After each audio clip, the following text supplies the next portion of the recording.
Hey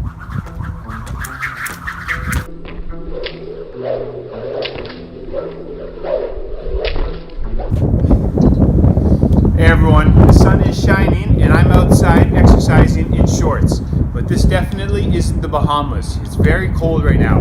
It's -5 at the minute, and with the wind chill, it's probably a lot colder. But just because it's winter time and it's getting colder in a lot of places around the world, that doesn't mean you have to stop exercising outside. Just get outside, get some fresh air, get some sunshine, and expose yourself to nature and the surroundings.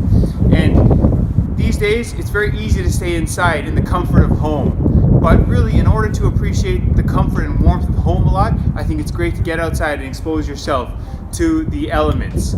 And imagine how much better you're going to feel after when you do go back inside after exercising outside.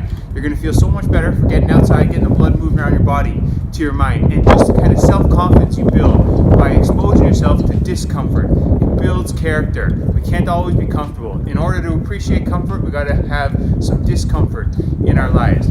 And a lot of people ask me, Andrew, how do you exercise in cold weather? I don't overthink it. Oftentimes the hardest part is getting started. Put on your exercise clothes, get outside, get started, get moving.